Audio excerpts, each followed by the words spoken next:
Story 1. I was drugged and raped by a friend of mine, caught on hotel surveillance of him carrying me into the hotel. The entire legal process after that was awful, and the trial was derailing. I haven't been the same since. Story 2. I think I am experiencing it right now. I was laid off over 3 months ago and am struggling to find a job. Then, on Halloween, 2 days ago, my neighbor's dog broke my fence and killed my dog, my best friend. I am so helpless, ready to hit 90 days sober, and just want to drink. Story 3. My ovaries prematurely conking out in my mid-30s. I was severely depressed and anxious, and no medication helped. 5 doctors, and just as many years later, I finally got hormone replacement therapy, and my depression immediately lifted. I've been perfectly fine ever since. Turns out I didn't need therapy and an antidepressant. I just needed estrogen. Story 4. In the time span of 2 years, dog died. A parent got a chronic mental disease. Job loss, debt. Had to sell all my belongings to get out of debt. Had to move to a different state away from all my friends. Had to do a career change and went from 220,000 to 22,000 literally, and I seem to have no future now. My sibling, who seemed to be a regular sibling for all my life, decided that it was time to make wood out of the fallen tree and mock me and bully me for the stuff that happened to me. The same sibling above took over my parents' household and finances. We went no contact since. It's a truly weird and evil move. All of the above in the term of 2 years made me ill physically, and people are kind of blaming me for it. They say, "You should have taken better care of yourself." I just had a huge health scare recently. So yeah, I'm not exactly butterflies and sunshine now. I've had to read a lot to try to come to terms with this situation. Apparently, I have to mourn the old happy, not poor me, and embrace the lonely, betrayed, poor me. It literally means mourning the loss of your old self. Tends to go well, but then I remember I can barely pay the bills, and my evil siblings' bullying continues, so then the trauma comes back. Story 5. Having the industry where I dreamed of working collapse 2 months before I graduated.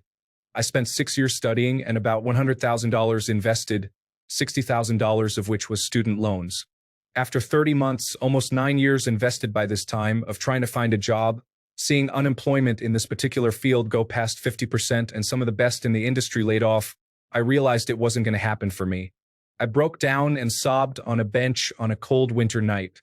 My soul, my entire being sobbed from a depth of sorrow I've never felt. Story 6. My dog died, then my cat died a month after that. They were both old, so I knew it was coming, but it still hurts. I legitimately think those were the 2 living things on this earth that loved me without any kind of strings attached. Also, just having depression and all that jazz. Story 7.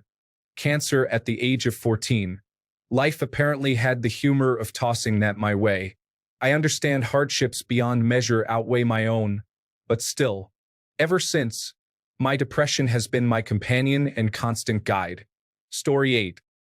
An abusive mother, absent father, bullied in school, had no friends, and when I had them, I couldn't connect with them. I constantly got in trouble with teachers for being weird. Story 9. Domestic abuse. We moved to a new city 3,000 miles away from home. Soon after, it got really bad. He put me down daily and left me covered in bruises. I had to save just enough to get by until my next check came, pack my bags while he was at work, and live in my car.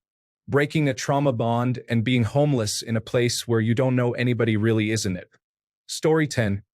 I do not suffer from depression, just to state that. I married a small-town country boy, the career military kind. Standing at a perfect 6 feet 1 inch, 250 pounds, with storm gray eyes, I absolutely handed him the pen I was chewing on in line at the bank when he said, "Ma'am, might I borrow that?" Not even my equal, truthfully the better half. He was my peace, and together we were plenty. It was true love, the kind that transcends time and space. He gave me 2 beautiful girls and then proceeded to be such a good dad.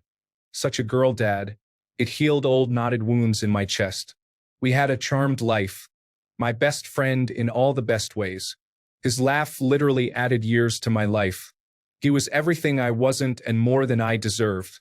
I had a lot of trauma before him, and I always felt like he was my reward for making it. He put in 2 decades in uniform, 9 combat tours. We waited for him, proudly and loudly. He wasn't home for years if you combine his time, but he was always deeply devoted, and we always flourished. This beautiful man who occupied the space between my heartbeats and breath. He retired last year and started acting off. Horror film level type off. We thought maybe his adjustment to civilian life was harder for him than anticipated. I'll spare you the excruciating and sad avalanche of crazy things that we endured for over a year. Therapy turned into other doctors and eventually neurologists, and we found out that he had dementia. Took him faster than we could figure it out. He was 41. It's been 5 months. My oldest is 16, and she's worried that I'll grow older in sorrow, hand in hand with my grief because I lost her dad.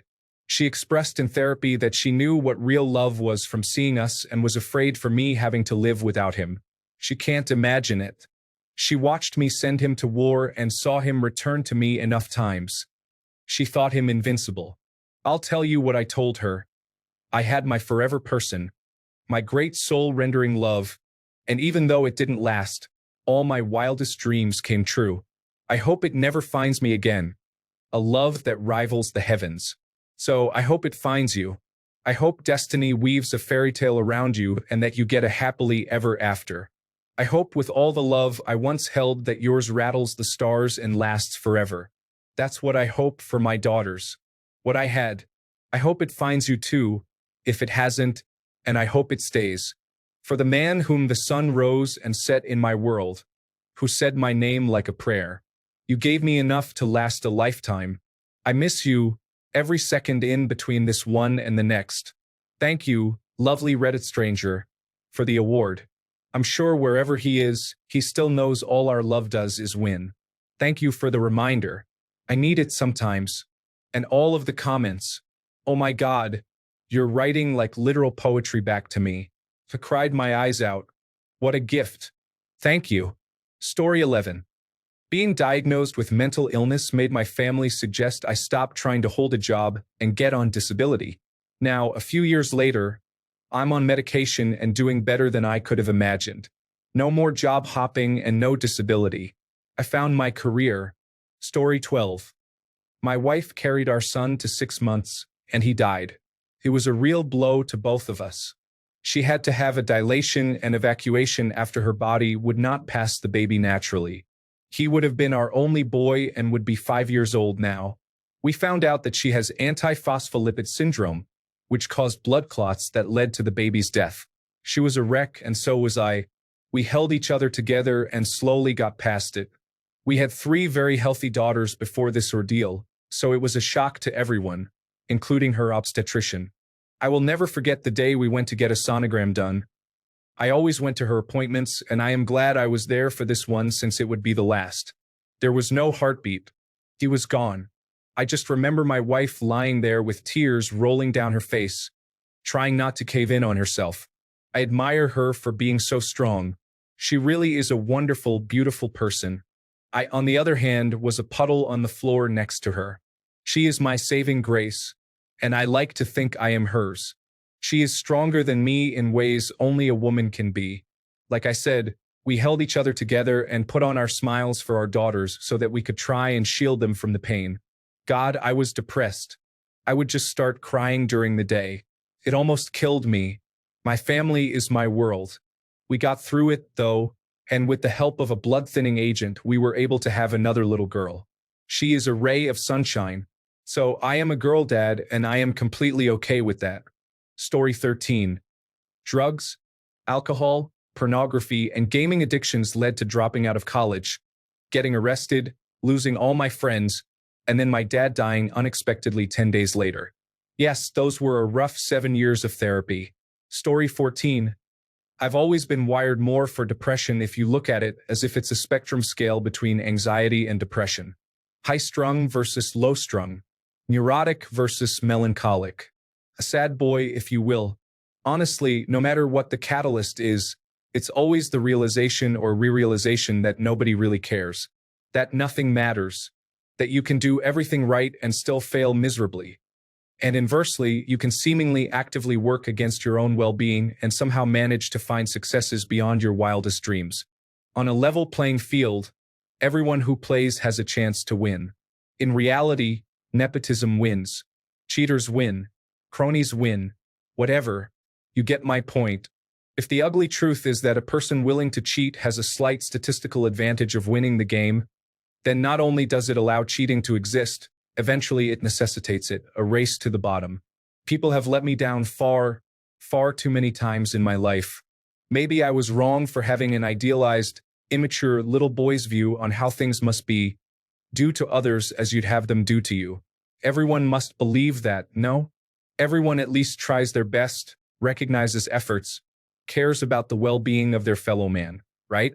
Every time I had lulled myself into a sense of security about someone, they've ended up letting me down by reaffirming the harsh reality that we are all animals. Selfish, self-interested animals. We're perfectly willing, at times, to forego future prospects for short-term immediate gratification. People like to delude themselves about their own prior transgressions, people they've hurt, wrongs they've committed, etc. It's only natural to want to minimize your perceptions about the negative impact you have on the world. I don't know. People just don't care about each other. And I've never been the type who'd be able to say, well, I'll just join their team and stop caring myself. I'm just not wired that way. So, at times, the knowledge of all these factors has definitely contributed to my disillusionment and disappointment, contributing to being depressed. Maybe it's just the way my neurochemicals are. Bad brain juice. Poor luck of the draw. Story 15. A controlling and narcissistic parent. The constant helplessness when someone is making decisions for you, even if you are a full-grown adult, is so exhausting and depressing. You want to just scream your lungs out and take your life into your hands, but also, you are so used to living submissively that you just end up feeling, or are made to feel, guilty and miserable for doing that. Story 16. My only aunt passed away at 42 so unexpectedly.